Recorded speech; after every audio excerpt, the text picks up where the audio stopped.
Yo, yo, yo, what's going on, man? It's your boy Dante Devon, and today on AyeMontie Short Interview. Hey, short. Hey, chill. It's just a short. My bad. Hey, chill, it's just a short. So it's your boy Dante Devon. Today we're gonna be getting to know AyeMontie a little bit more. You guys ready? Yeah, man. Monty, you ready? Yeah. See, I had to turn the tables for a second. Had to get in front of the camera one time. Do a Yes, little interview sir. myself. I really haven't done too many interviews, so Mm. you know. So you ready? Oh yeah. All right. So the first question is, man. So where you from and what was childhood like? I'm from upstate New York, small town called Kerhonkson, New York. South of Kingston, about 2 hours from the city, about 2 hours from the capital. Um, it's in the mountains, man. It's like country, real country. Everybody's kind of like not right up under each other. You know what I'm saying? People actually have property and some space in between them and stuff like that. From the woods, we had a creek right next to the house we used to play in all the time when we were kids. Um, I'm just from the country, man. And I miss it. It's good times. A lot of good people out there too. It's a lot of different type of people. Um, I moved down here when I was 12, 13. No, in 2012. I'm sorry. I moved down to Virginia in 2012. Been living in Hampton ever since. Right around the corner for real. Ever since. But Okay, okay, okay. Crocs in New York, baby. Shout out Crocs. Bronson, all right. So how was music introduced to your life and what genre?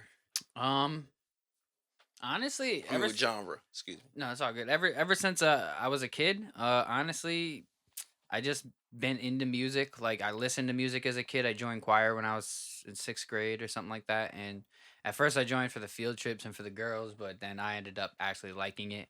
I became a soloist like every year. So soloist is pretty much like you have the group choir, and then like during one of the songs, I'll have a solo, and I was doing that like every year. Um, and then opposed to that, I took a couple music classes in school.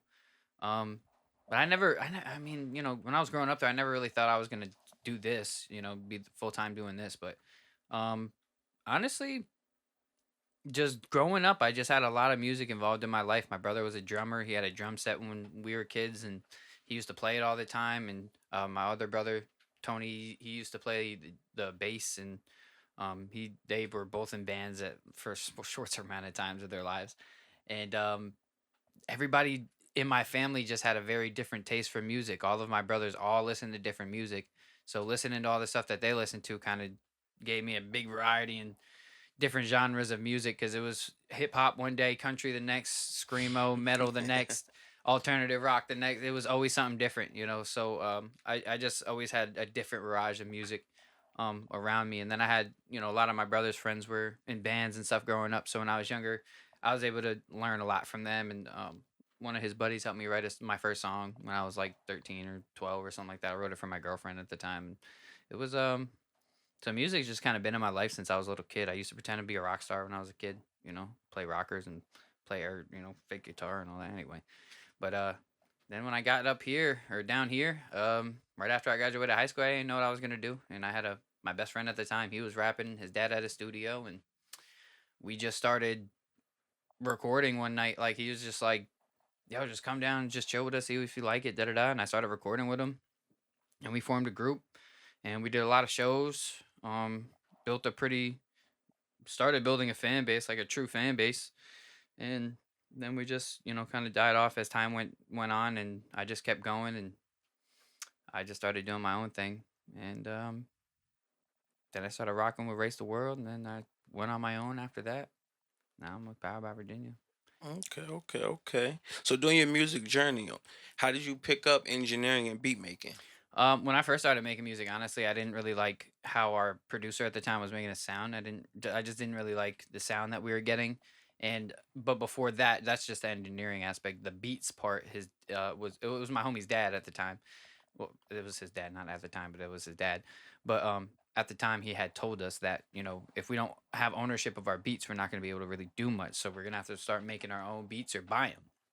So I ain't have the money to be buying beats like that. So I was just like, well, I guess I'm gonna be making beats or giving it a try. I gave it a try. I started making beats, and then I started making the beats for us. And I wasn't very good at first, but I got better through time. And now I make some rocker beats. Um, And then the engineering aspect, like I said, I really just didn't like the sound that we were getting, and I wanted to get a more modern sound, today type of sound, and I just really wanted to learn it all for myself. So I'm gonna be honest with you, I've never in my life, not one time, ever paid for studio time, ever, Mm, never in my life. I have made a lot of songs. I have never once paid for studio time, and that was another thing that I didn't want to do because it was just a lot of money. Going to the studio costs a lot of money, especially through time. So yeah, man, I was just like, yo, I'd rather make money and learn how to make money from this than opposed to spending money on it, you know? So, and if I felt like if I wanted to build a true music career, I was gonna have to learn how to do it all because, like I said, I'd just rather have full control of my music and how it sounds and what I want it to sound like. And so I just fell in love with it, honestly, because once I started engineering and producing, I still like making music. I was just working on a song a little while ago, but I would just much rather just produce and engineer. It's just a lot more relaxing to me, I guess. You know? okay, okay. So, at what point did you realize that this is meant for you, and you put it into another gear and took it on 24/7?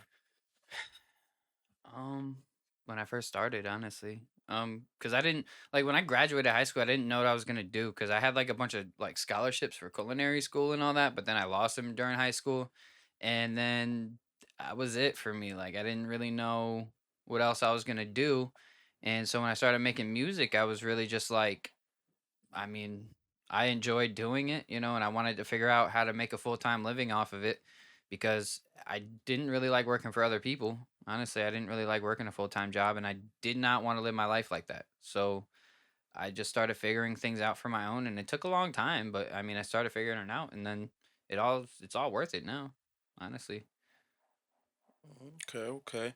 So, this one you may have to think a little bit. It's gonna take you back. So, all right. So, how many hits from the time you started until now in your music career you think you wrote for yourself and produced for yourself and others? True hits are what I think are hits. What you think are hits? How many you wrote for yourself and produced for others? Honestly, that's it's that's a hard question simply because like I've produced a lot of people now. Like I've produced songs for a lot of people. I do feel like there were songs that had true potential that I didn't like have full involvement, just like engineered it or something, but I don't even want to count those. I would count for beats that I've made for people and or myself though, and then engineered the record, not even 10.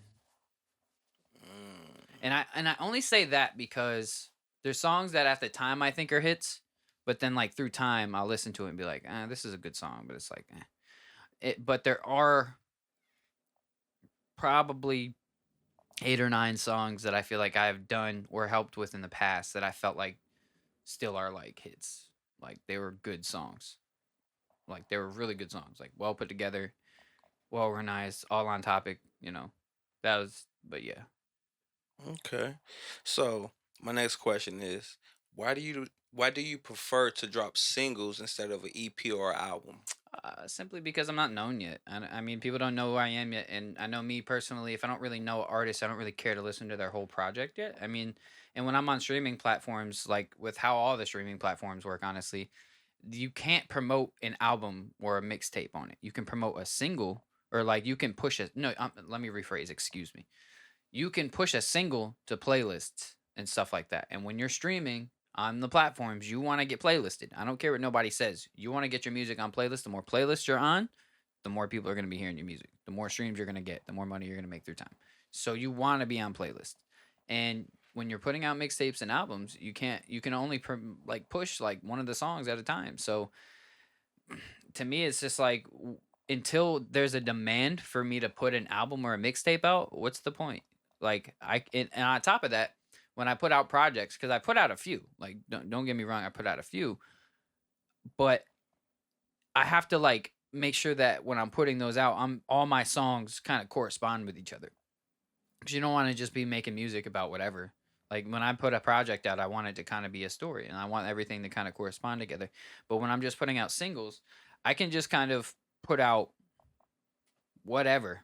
Like I could put out a song about loving somebody one day and then a song about hating somebody the next, and then a song about grinding the next, and then you know what I'm saying, I could put out different songs without having to worry about corresponding song to song, you know. And to me, it just like I said, until there's a demand for me to put an album out, like there's thousands of people begging for me to put an album out, or I get some type of deal or something, because I would definitely sign to a record label if I were to get the opportunity. I already know what comes with it. I already know it's gonna suck. However, it has taken artists from here to here. So, and I know it would do the same for me if I got the opportunity. So, I, but until I get to that point and there's a demand for me to make an album, yeah, I don't see the point. Okay, so speaking of labels, which one would you sign to? I don't know. I don't have an answer for that question honestly, because I would have to see the opportunities that they give. I would have to see the people they're gonna put me around. Um, like I would really have to see. I don't have an answer for that question. But if there was, I wouldn't. I don't really have any like top labels that I really like because all of them fuck their artists over. So um, I wouldn't care honestly. Honestly whatever would take me to where I need to where I need to be. Wherever I feel like would take me to where to the next level, type shit, and put me around the right people. Would you ever let someone write for you? Yeah, absolutely, absolutely. I hate writing music. Um, I would love to be able to just have a team of writers that I can just tell them, "Hey, I want to write about this. This is my situation," to be able to sit in the room and write with them, of course. But yeah, I definitely would. Um, I just writing music is hard to me. So, yeah, absolutely. So at what age did you discover your voice that you can sing? When I started choir in 6th grade, I Sixth didn't grade. I didn't like know I could sing well until I sang my audition for choir, which audition is really just them telling you where you're gonna be in the choir, like alto, soprano, baritone, tenor, whatever. And I had sang. I don't remember what I sang, but probably like Amazing Grace or something. I don't remember.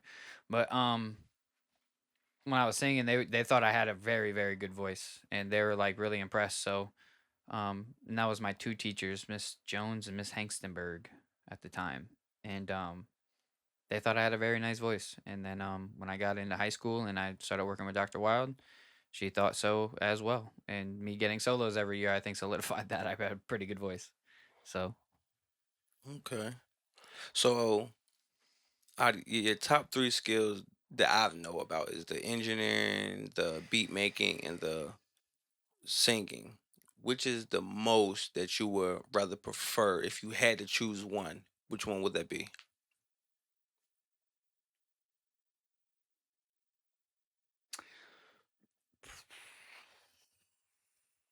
if I had to choose one as the top one, definitely, I don't know. Just because like the whole production of a song is just like oh, just exhilarating to me. Like from the start to finish. Like especially if you know it's gonna be a good one, it's kind of hard to choose in that aspect because it's like I like to sing and I like to help other people. Like I had a session the other day, for instance, and we pretty much came up with his melodies together as he was recording, and it was awesome helping him with the song because I really enjoyed the song. I even listened to it after we were done with the session on my way home. Like I enjoyed it, and I because I also felt like I really helped him put that together. But I also really like the engineering portion because I really like to see how songs are start from nothing and then turn into something crazy. But then I also really like making beats because like you can make anything you want. Like and that's it's just an amazing feeling to know that if you want to make a style of beat, it's not hard to learn how to do it. You just have to quickly go figure it out. You know, and so all of it together, it's just too hard to choose one. But I do enjoy engineering.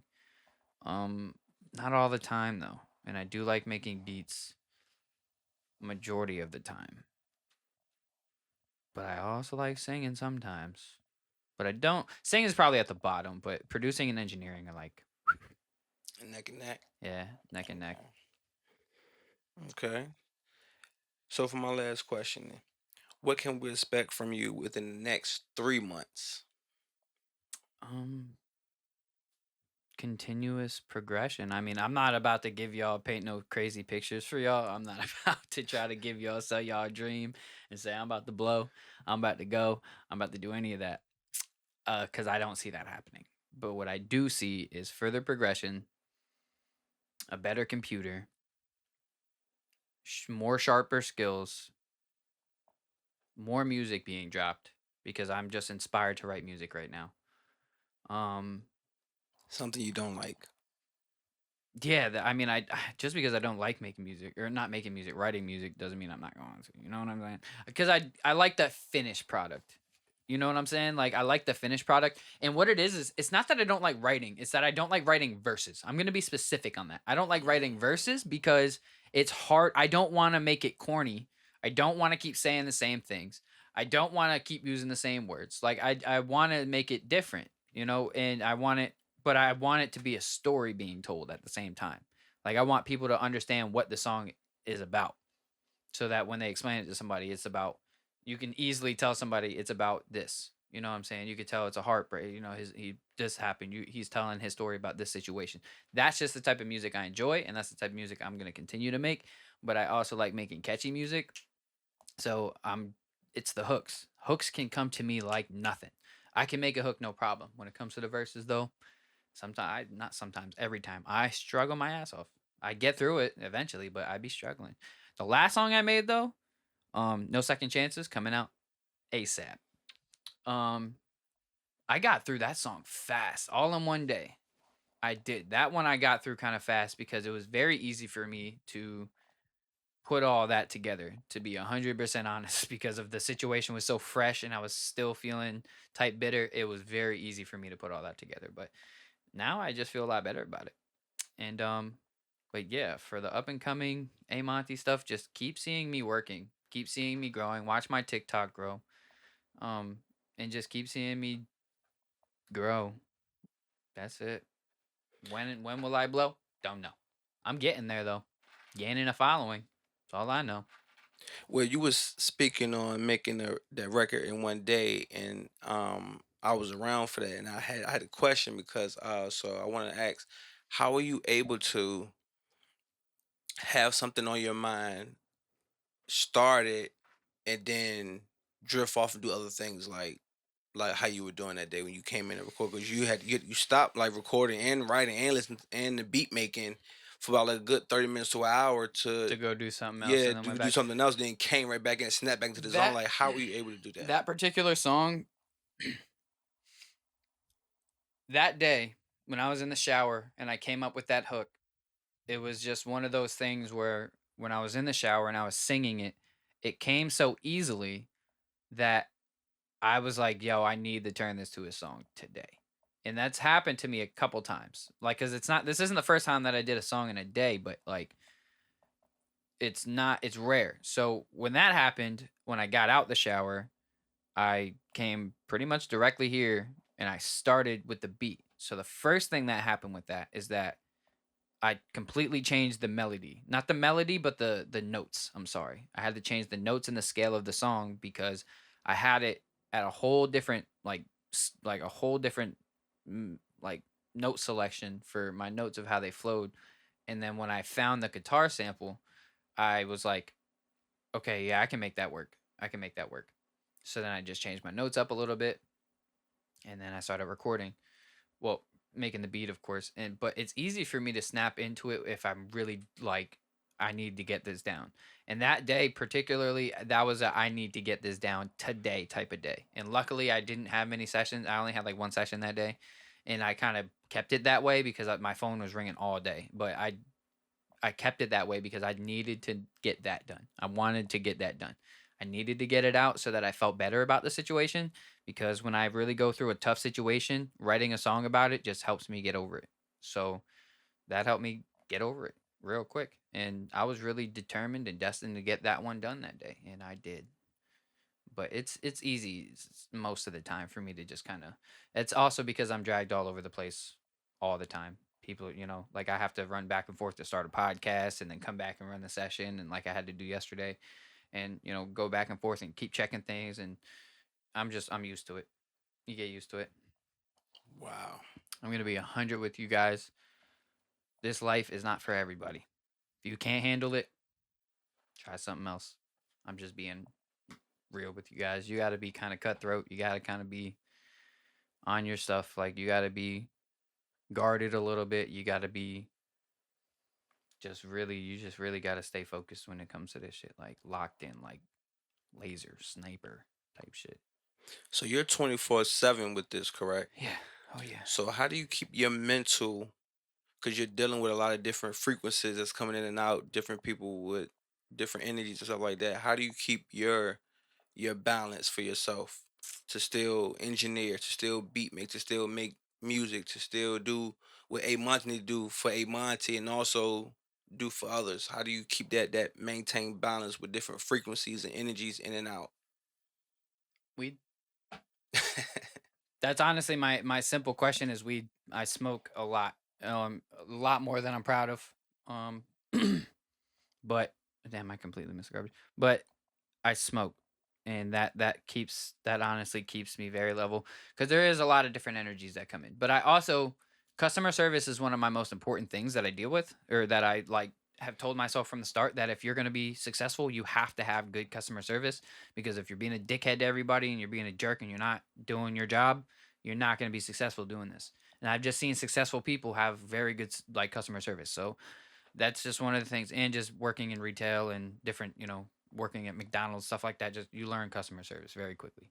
So I just know that one of the keys to success, to me at least, is customer service. So I regardless if I don't like them, or because I have a couple sessions that come through that I'm just not really too fond of the people because they're just strange individuals, but they still have respect for me and they like me and they want to record with me. So I'm not going to treat them any differently than I would anybody else. But if you come in on some weird energy, some negative type of energy,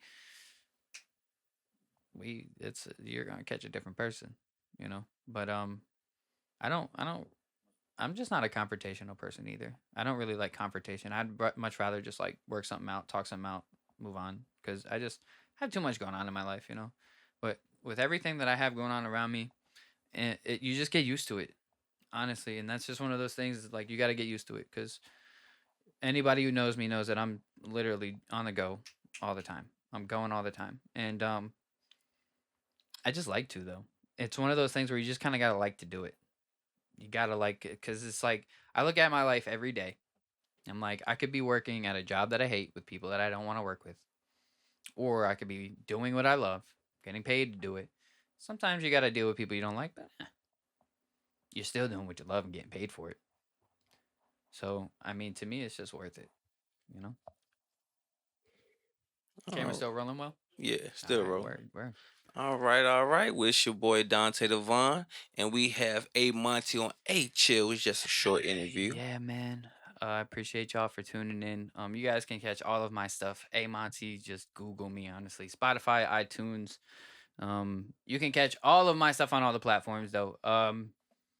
I will be putting my podcast on all the other platforms pretty soon. I'm just trying to figure out like which platform I'm going to use to do it, but I will be getting them up there.